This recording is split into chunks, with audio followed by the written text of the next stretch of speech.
hope you can remember our story from Gideon, which we did a few weeks ago, where we found that when the Amorites and the Midianites ruled over Israel, they were a very cruel and horrible tribe. And the Israelites really didn't like them. They feared them and hated them. So that when Gideon finally got the courage and said, come on, let's go and fight them, they all rose up and were ready to do that. Well, what we find a bit later on, after Gideon had died, that when the Israelites were taken captive by the Philistines were a far more dangerous enemy to the people of God. And the reason that is because the Philistines actually weren't as cruel and horrible as the Amorites had been and the Midianites. They did some evil practices in God's eyes, but actually the Israelites quite enjoyed being ruled over by them. And they started to marry the Philistine woman. They started to follow their customs and their ways. They started to worship their gods of war and weather and began to look a little bit like the Philistines. The people of God stopped talking to him, and he realized that he needed to do something to save them. And so he sent a messenger to a man called Manoah and his wife and told them that they were going to have a son. And this boy would grow up to be a deliverer, the deliverer of Israel from the Philistines. He needed to be raised up as a Nazirite, which was a person set apart to be with God. He would follow special rules. Some of them were that he wouldn't drink alcohol, that he wouldn't touch anything dead, and that he would never cut his hair. And well, when they heard this news, they were really rather surprised. Like Abraham and Sarah, this man and his wife had been married for many, many years, and they'd never had any children. So they wondered how this was going to happen. But sure enough, one day, with great joy, they saw the birth of their son. And they named him Samson. And they raised him up as a Nazirite, with one of those things being that they never cut his hair, as a sign that he was set apart by God and was special to God. Well, Samson grew up, and one day as he was walking in the vineyards, he was attacked by a lion. And as the lion pounced on him, he grabbed the lion with his hands and he killed it with his bare hands. And in that moment, he realized that God had given him an amazing gift of incredible strength. And the people started talking about how powerful Samson was, and he used his strength to fight against the Philistines. And you would hear them saying, did you hear? Did you hear all these stories about Samson? Did you hear how he destroyed all the crops of the Philistines? What he did was he captured a pack of jackals, and he set fire to flames, and he tied them to the jackals' tails, and then he released them into the fields of maize. And as they ran off and ran through, the field was set ablaze and it destroyed their crop.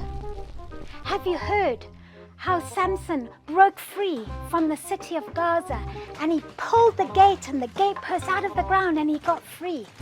Another one was, have you heard how he killed 1,000 Philistines with the jawbone of a donkey, a dead donkey, remember children. Well, the kings of Philistine were fed up with hearing over and over again about this man called Samson, and all they wanted to do was get him and teach him a lesson. And one day, Samson fell in love with a beautiful young girl from Philistine, and she was called Delilah. And this is when the kings saw their opportunity. If you love me, she said to Samson, you'll tell me the secret of your great strength. You see, Delilah had been got to by the kings, and they had promised her over 1,000 silver coins if she could find out anything about his strength, some hint of how or why he was so strong, so that they could get him. Well, Samson played along and teased her for a while and told her all these silly things that she should do to try and get rid of his strength. But after a while, day after day after day, with her pleading and crying and moaning and bugging him, he eventually gave in, and he told her the truth. He said, it's my hair. My hair has never been cut. It's a sign that I am set apart by God and that my strength comes from God. And then he fell asleep. And as soon as he was asleep, Delilah ran off and told his enemies the secret of his strength. And they came rushing back in and they shaved off his head. And as he woke up and tried to fight them, he realized that his strength had gone, that God had left him. They were terribly cruel. They gouged out both his eyes and made him blind. They put him in chains, heavy chains, and dragged him off into the city, into the prison, where he was forced to grind at the grindstone in the prison. And he was there for a while, quite a while, and his hair began to grow, but no one noticed. And one day the Philistine kings decided to have a huge big festival to celebrate their god, the god called Dagon. And they brought Samson into this temple of Dagon as an entertainment, to laugh at, to make fun of this man who'd been so powerful, who is now just pathetic. And as Samson stood there, tied, chained up between the pillars of the temple, he prayed to God and said, "Please, just give me strength this one last time." And as he prayed, he pushed and he pushed and he pushed. And the pillars broke and the whole temple came crashing down on everyone who was there, on all the kings of Philistine, of thousands of people, including Samson. It was his last and his most impressive act that Samson ever did. Wow, what a tragic hero Samson is. And I'm sure if you check with your parents, they'll tell you that we all loved learning the story of Samson when we were growing up. This powerful man, the strongest man in the world. But it's actually a really sad story. When he was weakest, he was blind and chained up with heavy chains. It was then that he became the most powerful weapon in God's hands. And he was used for a mighty victory for God and for Israel. Now you'll find Samson's name in the Hall of Faith, along with other great heroes of faith like Abraham and Moses and Joseph. But unlike Joseph, whose story, his life story, inspired us to be better, to be more forgiving, to be like Jesus, Samson's story kind of reads like a bit of a noisy mess, a clanging cymbal. You see, he maybe had the gift, and he did. God gave him an amazing gift of incredible strength.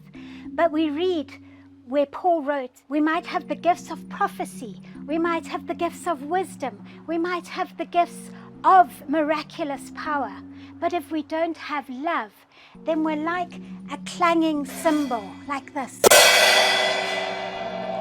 You see, right throughout Samson's life, he never showed his love for God through obedience to the things that he promised he would do, these special rules and things that he would follow. Now, when you don't do what your parents are asking, when you don't obey them, you're showing that you don't really love them, that you don't think what they're saying is worth listening to. And that's what Samson was like. God used him to save Israel, but God needed to raise up another hero, the perfect hero, who was Jesus, who through his death and his resurrection, he could save the world. He didn't pile up bodies like Samson. We see Samson piling up lots of bodies. But Jesus built up the body of Christ, the body of believers. That's you, that's me, it's our friends in the rock, it's everyone in the church, to show the world and to save the world that there's freedom in him. So guys, it feels like a bit of a boy's story, talking about lots of muscles and fighting. But girls, I hope you've enjoyed it as well. I'd love you to put on some wigs and dress up in some fun costumes to show us what Samson was like. There's a couple of craft ideas. You can do some fists like this with paper chain. Or we've got another one which is just a picture of Samson with his hair, long hair. But something to help remind you that we might be given gifts, and God gives us all gifts, but they're for his glory and they're for the good of others, not to bring attention to ourselves, but to give God the glory and show everyone his greatness. All right, guys, have a great week. Lots of love. Bye.